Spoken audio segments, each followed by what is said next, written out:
It is a real pleasure to be back. We had a session in this room 3 years ago for 2 days specifically on e-tutoring and the practice of e-tutoring. And I think there were colleagues who came that day hoping that I was going to give them a blueprint for this is how you e-tutor. And I don't do that. That's just not the kind of thing I do. I'd like you to explore some of the issues with me. And I hope that you will argue. And I've set out today to be a little bit contentious. I'm not walking because I'm nervous. I'm walking because it's my style. And it keeps the guys at the back awake because they have to follow me with the cameras. But if there's a sense that you feel I'm disconnecting from you at any point, just stick your hand up and ask me a question. Okay? The titles are slightly different. I'd like to talk about university education per se and not limit myself specifically to teaching.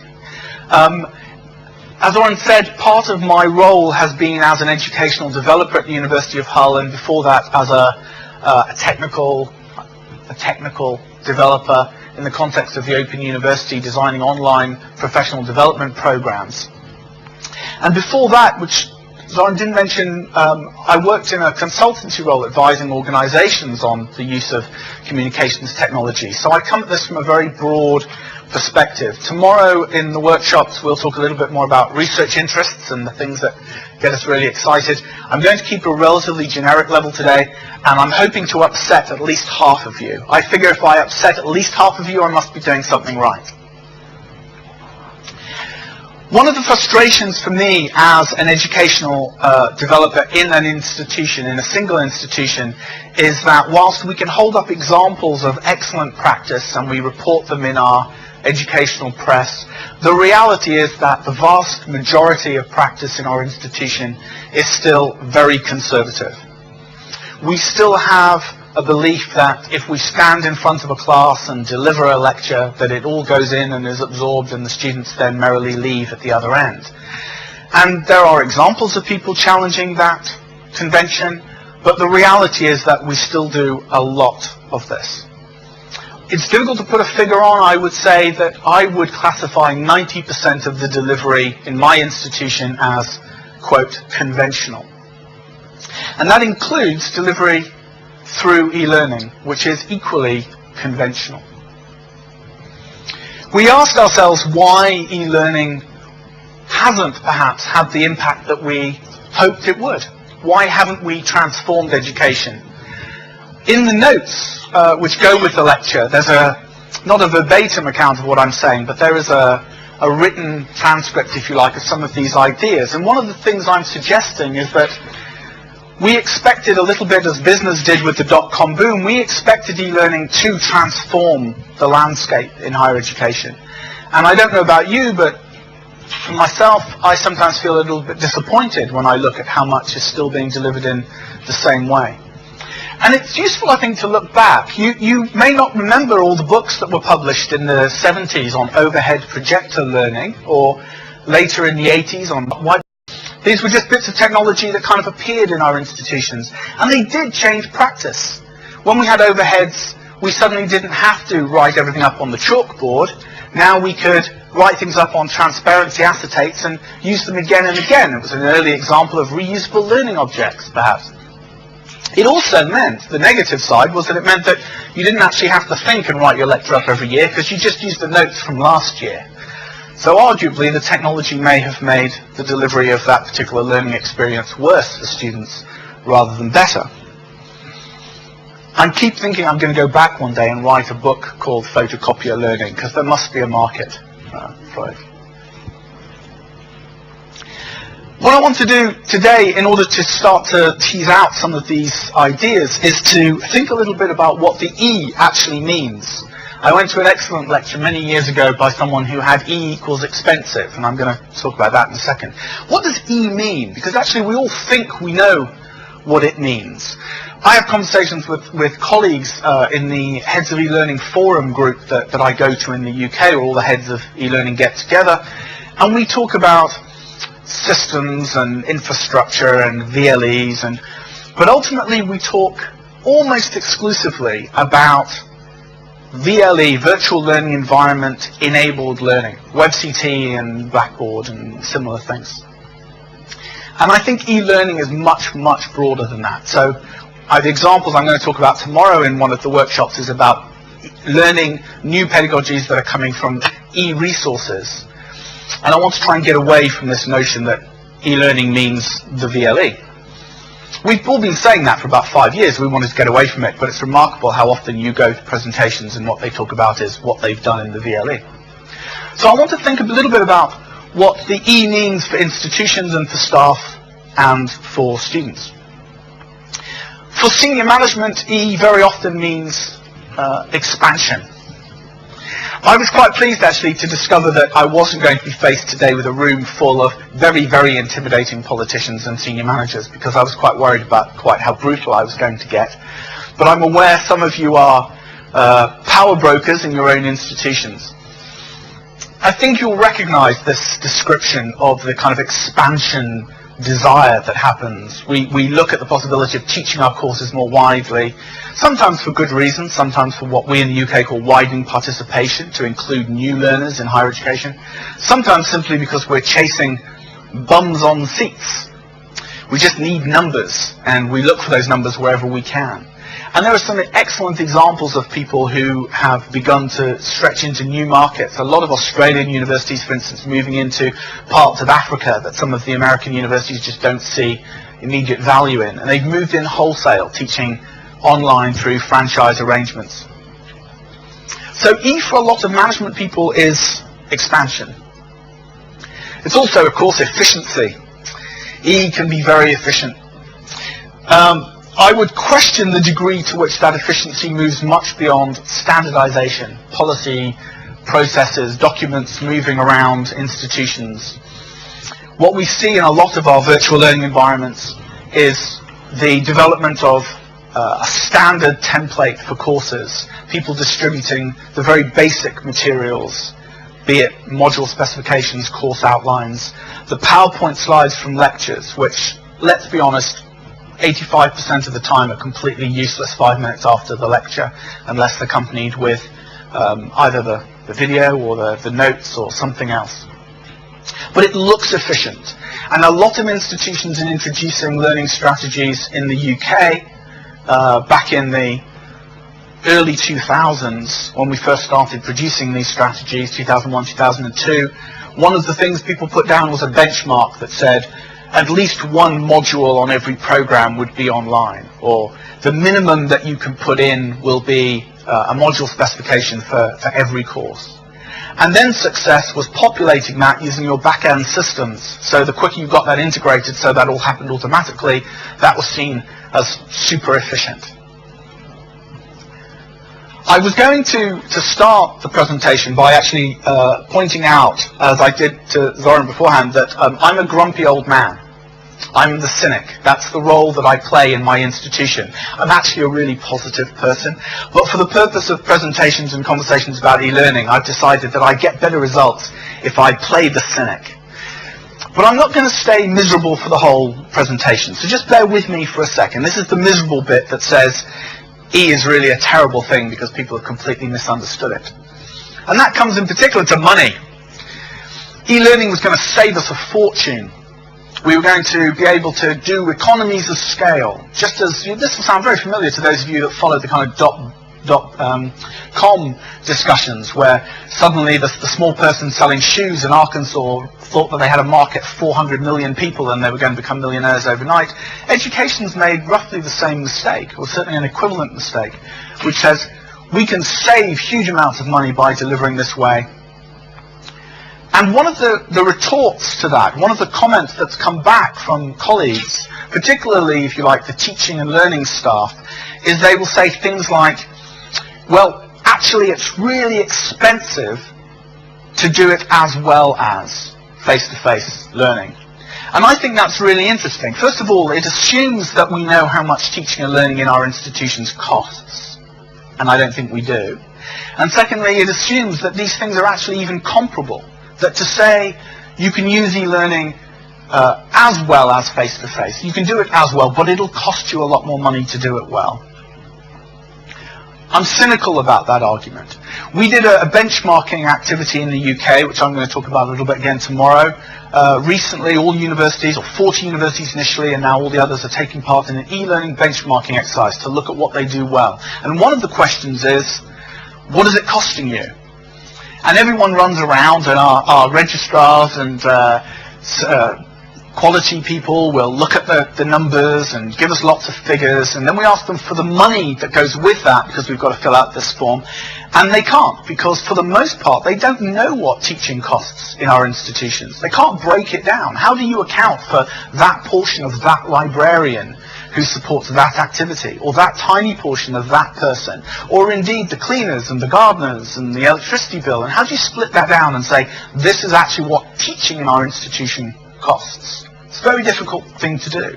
So whenever I see figures that tell me that e-learning is cost effective, personally I just don't believe them. But let's think more positively then about the things that e-learning maybe can do or is doing. The things that E mean for staff. For a lot of staff, as an educational developer, I drive staff's perception of their learning and teaching by engaging with them in conversations about their research. And of course the internet in particular, in terms of all of the e-resources, the internet in particular has become a source of rich resource for research inquiry. And so by engaging with academics in the issues around inquiry-based learning, or just the process of inquiry, you can start to influence the way in which teaching is perceived, things that they might want or expect from their students. So we have staff now who are beginning to see the opportunity of using e-based activity that is going to serve their own purpose in terms of developing their own research platform with the kinds of activities that they want their students to do. It's becoming a much more engaging process. It isn't me doing my research and then delivering to students. It's trying to get students involved in using the environments for inquiry. I think E also signifies something about the endurance of resources. I should just say as a segue that when I started writing this presentation, I had tried to do something slightly different, and I created this little parody of Sesame Street. Do you remember Sesame Street? Does everyone know what's well, they used to do this wonderful thing. You had Bert and Ernie. I don't know what they were called in Croatia, but you had Bert and Ernie who would come up and say, E is for elephant, and they'd go through all the things that E meant, and I had all these wonderful bits of Ed and Bernie, and then I realized that Sesame Street might never have got to Croatia, and how stupid would I look if I stood here and did an entire presentation on Sesame Street when it didn't mean anything to you. So I abandoned that particular metaphor. But sorry, back to endurance.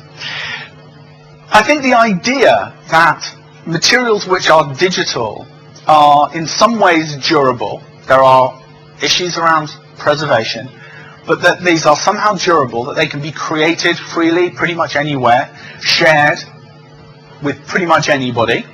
I'm sure we'll come on to rights issues and things in the workshops tomorrow, is an exciting prospect for education, for the delivery of education.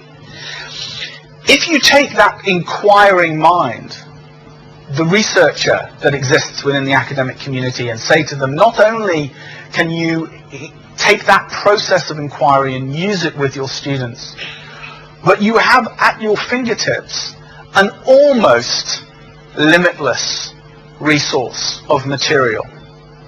Now, there are issues about the quality of material, but I think it is almost limitless because students simply wouldn't have enough time to exhaust the resources that are actually available freely. Now, it varies obviously from culture to culture. If you need to use Croatian language resources, then it may be that there are not such good resources available. If you're using English language resources, then certainly the world is your oyster. But we spent an awful lot of time in our institutions looking at how we store that, how we share that, issues around the meta tagging of resources, the way that resources are to be described. We spent years now looking at that and spending enormous sums of money creating digital repositories, many of which never really get out of being developmental in our institutions. Now we're flushed. I have to say, in the United Kingdom, we forget sometimes how lucky we are. The amount of money that's been spent on e-learning in the United Kingdom sometimes is just mind-boggling. And it seems to me that we've created a whole industry of people who are developing what we call widgets, technical things which are supposed to talk to other technical things, to do technical things that actually, by and large, most students and academics don't care about. But in amongst that big discussion has been the creation of repositories, institutional repositories. And we've tried to encourage students to participate in the creating and sharing more. Once we have them inquiring, we can start them creating resources which then become the learning resources for the next generation. The funny thing is, it happens in schools already. I know people who are teaching primary who have students do projects with one class and use the resources the following year, and it's not that original. It's simply that we seem, in higher education, traditionally at least, to have simply wanted to repeat ourselves year on year. There used to be an old adage in teaching that you only ever really had 1 year's experience. That was the first year, the rest was just repetition. Now obviously I think in the disciplines as they exist now, things move that much quicker. There is much more professional integrity, there's much more pace, and that's something that has to be avoided.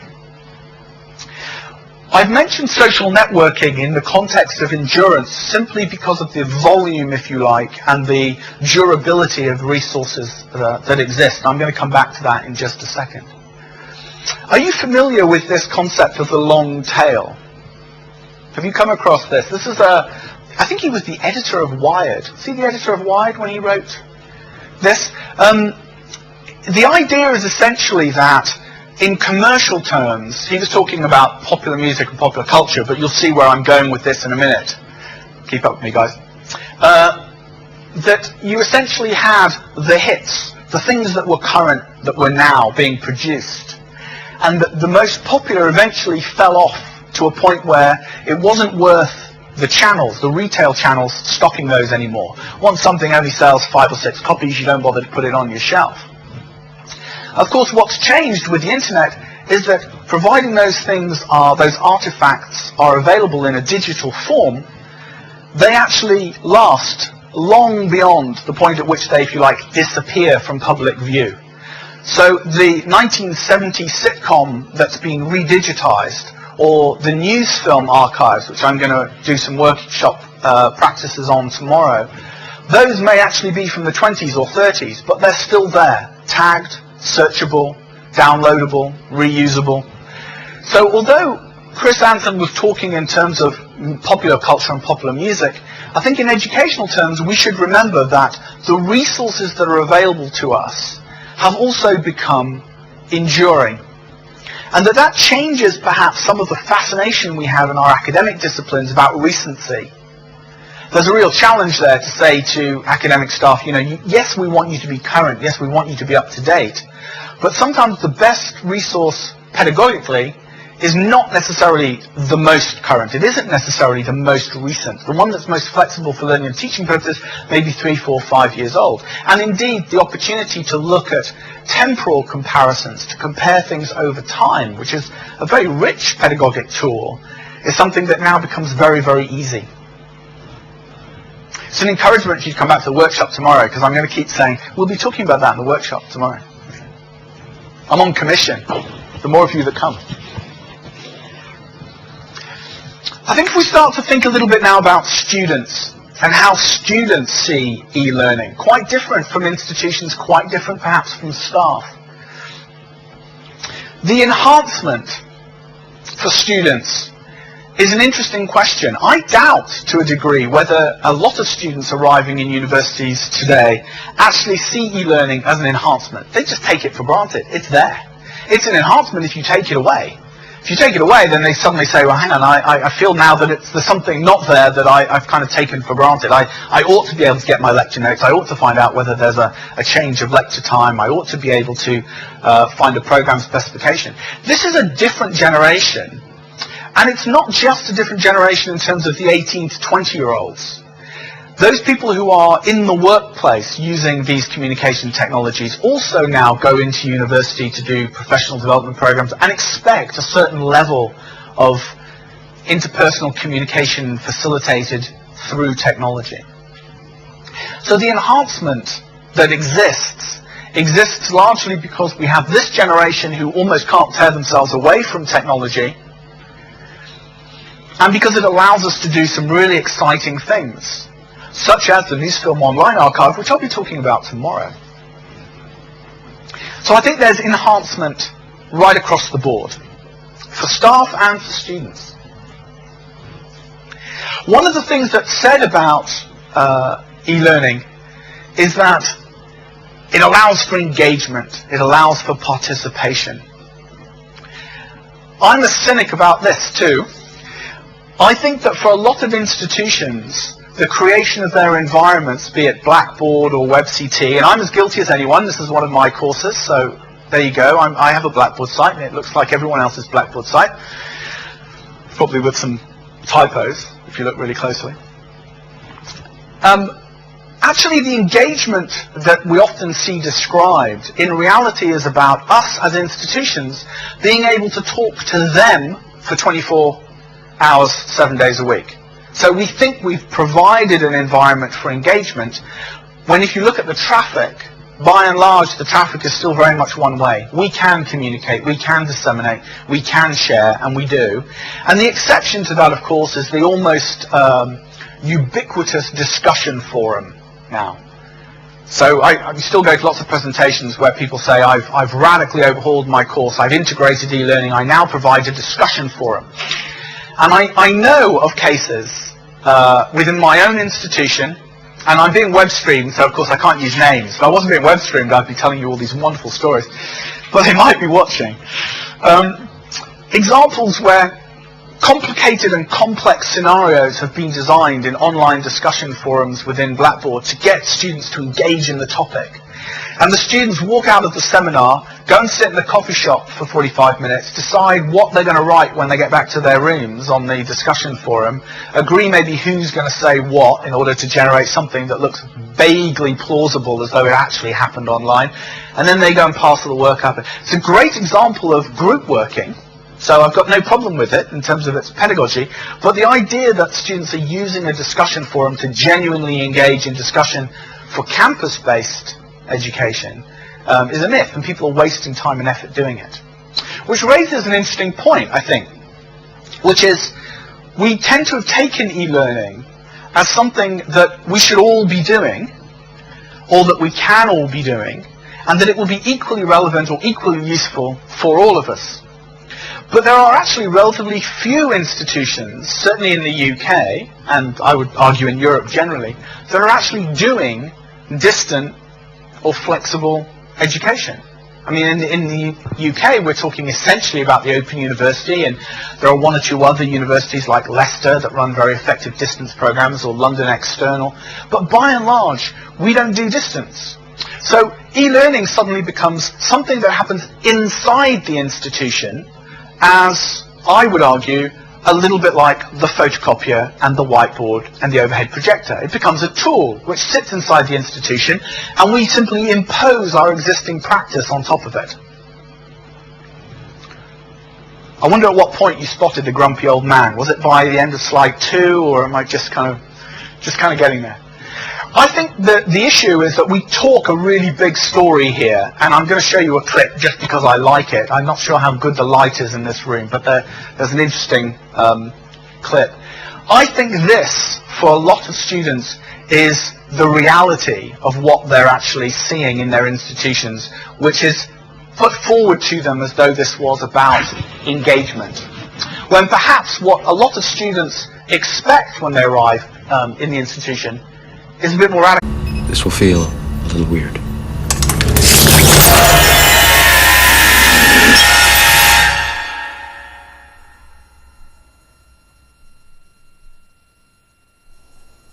This is the construct. It's our loading program. We can load anything from clothing to equipment, weapons, training simulations, anything we need. Right now, we're inside a computer program? Is it really so hard to believe? Your clothes are different, the plugs in your arms and head are gone. Your hair has changed. Your appearance now is what we call residual self-image. It is the mental projection of your digital self. This isn't real. What is real? How do you define real? If you're talking about what you can feel, what you can smell, what you can taste and see, then real is simply electrical signals interpreted by your brain. I showed the clip. Let me just take that off the screen for a second. I showed the clip for two reasons. One, because it gives me an opportunity to have a break, and I'm usually dry at this point. So that was a pedagogic device, if you like. But secondly, not totally facetiously, the fact that I think for a lot of students now, the expectation of the degree of engagement is almost at that level.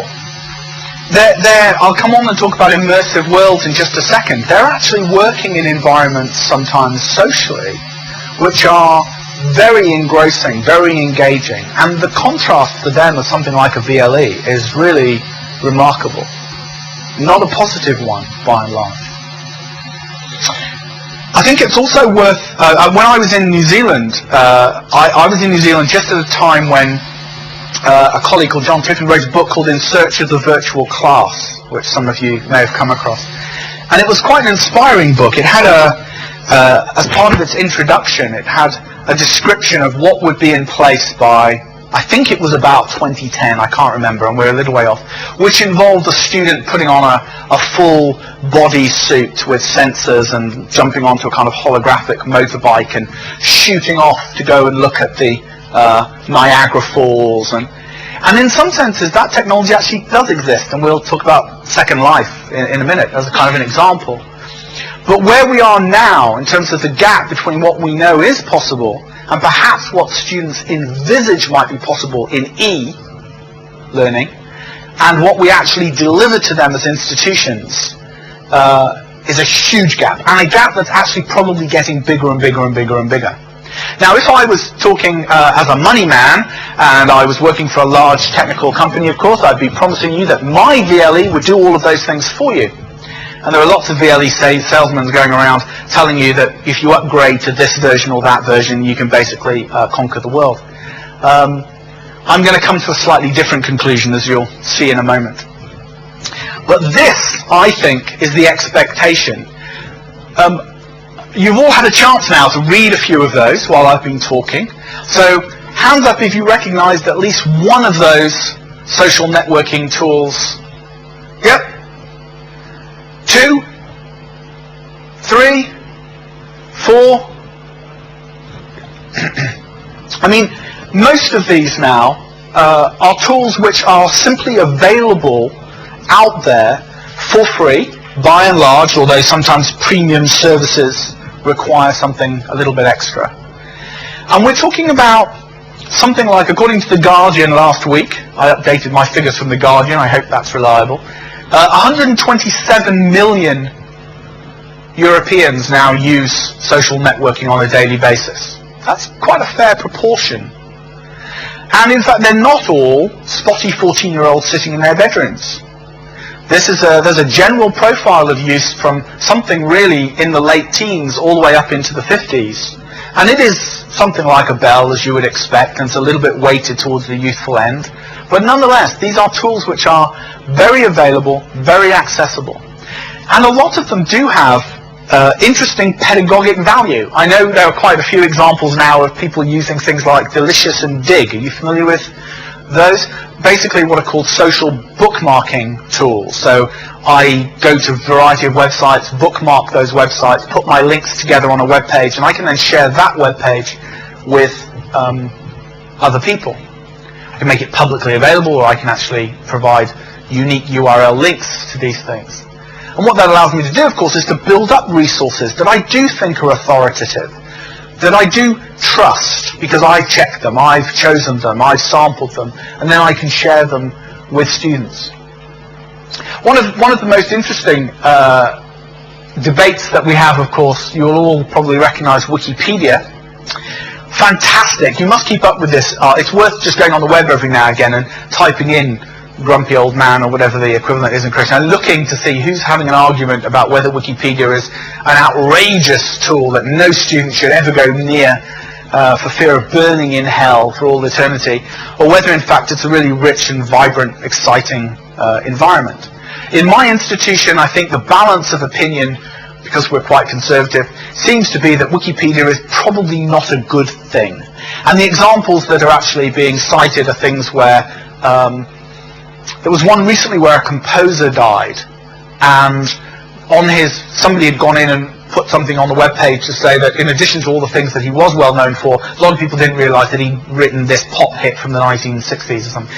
And all the lazy editors for newspapers wrote the obituaries and included this information in it, which was completely inaccurate. And they obviously all got it from Wikipedia, or at least one had, and then somebody else got it from them. You know, so there's a question about authority. And I keep saying to staff who object to this, you won't stop it.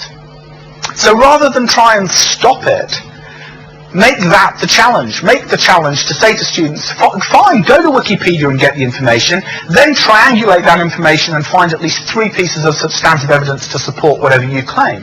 Then it becomes a pedagogic activity rather than a piece of technology that scares the pants off everybody. You get a copy of this, so that the trick actually when you get this is that next time you get a free week, you can sit and look these all up and find out what they all do. I have to confess, actually, there are a few I've got no idea what. I didn't do this. This is actually, as you can see, this is from somebody called Ludwig Gatzke. But it's a nice collection of a lot of the tools which are available.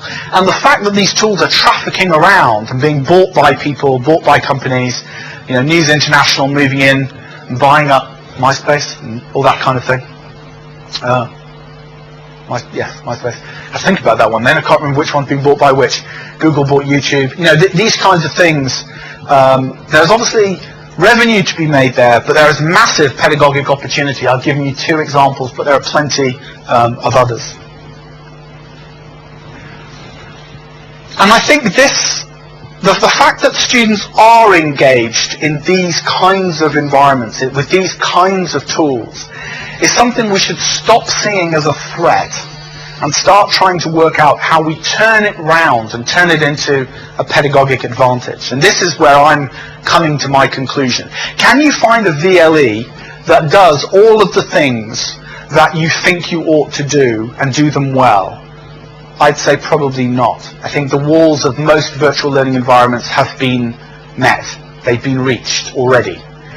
And people will then say, I know that there are 1 or 2 people talking to us at the moment about virtual learning environments who will say, but in our virtual learning environment, you can put your wiki, you can put your blog, you can bring these other types of social networking activity into your virtual learning environment.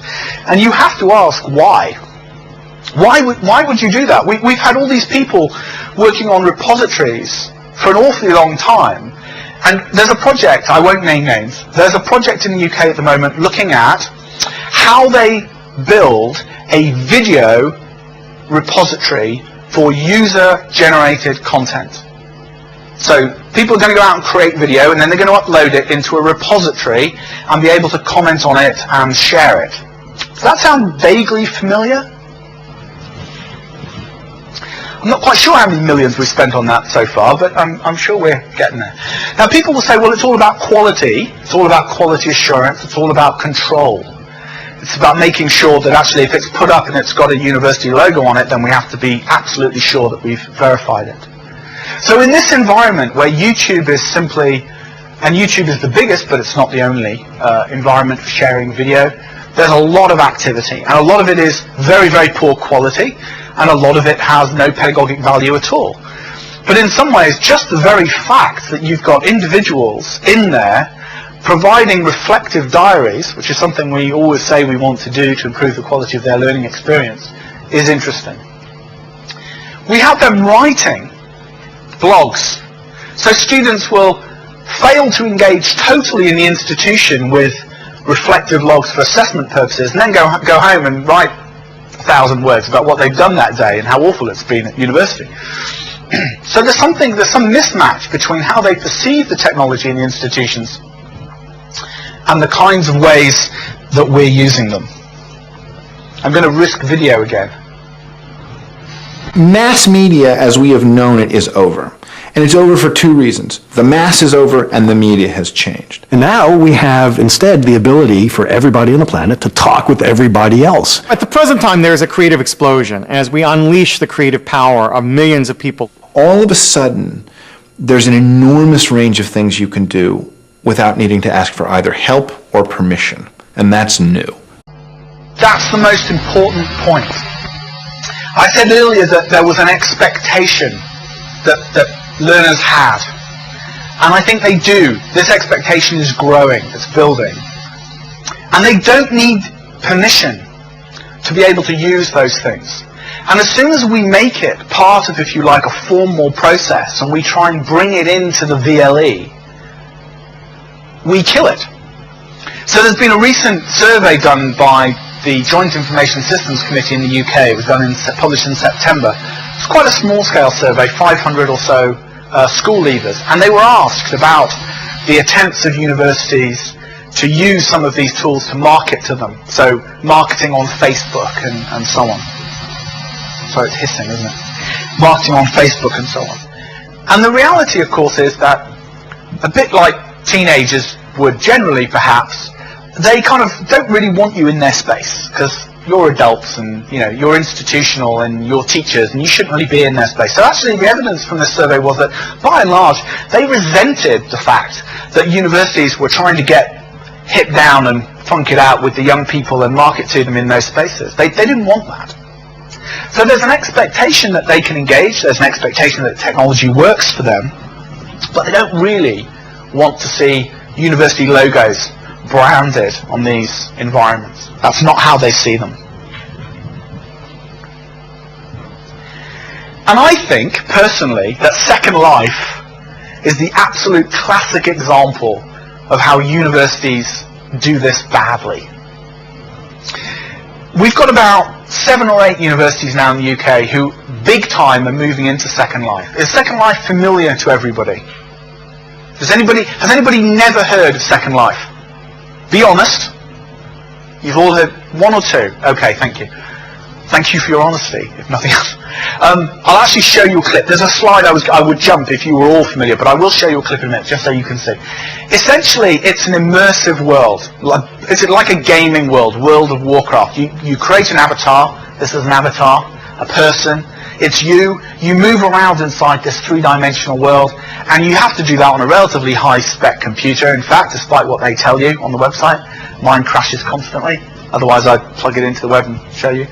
And what's interesting about this is the fact that the universities have approached it in a particular way. They've gone into this environment, and they've built campuses.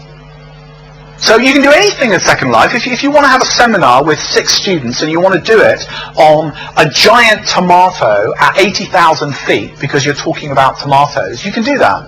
But instead, the institutions have built buildings, campuses, big buildings. I mean, when you're not little models, you go as an avatar into this environment and you walk through lecture rooms and go through doors and you arrive at a nice lecture theatre and you walk in and it's like this, it's all rows. So in this virtual world of almost limitless possibility, we've built lecture theatres. Now to me, if you want a reason not to trust institutions with e-learning, that's it. Because actually institutions and institutional leaders generally lack the imagination to use e-learning tools effectively. This is for those of you who haven't seen it before, this is me. You can tell because I'm thin. This is me just flying. I was doing a little demonstration for somebody and I grabbed it yesterday when I realized some of you may not have been familiar.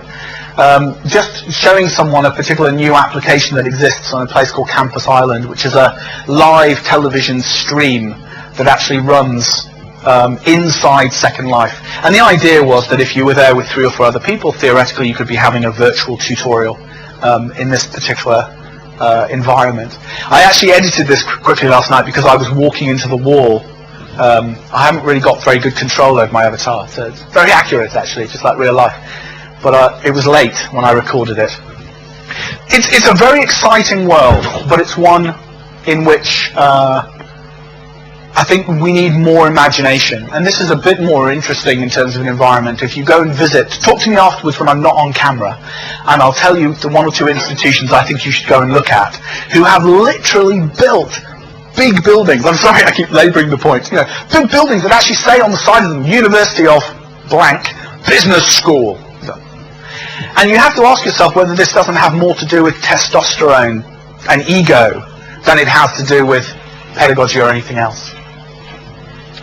So my argument, which I hope is becoming a bit clearer, is that for institutions, the E in e-learning has been in totally the wrong place. It's been mostly around expansion, it's been mostly around efficiency, standardization, and sometimes an obsession with expense. It's given, as I said at the beginning, it's given that we're not talking anymore really about technology. I think people have almost realized that, yes, you need a technology infrastructure in place, of course you do, but actually having the world's best technology infrastructure in place isn't actually going to change the way that people deliver things.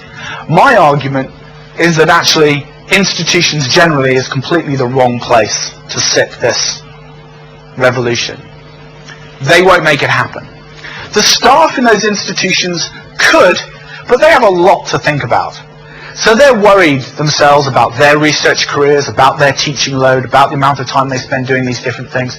And they can only really, I think, be driven by engaging with them in that kind of research teaching nexus, to talk to them about e-learning in terms of inquiry.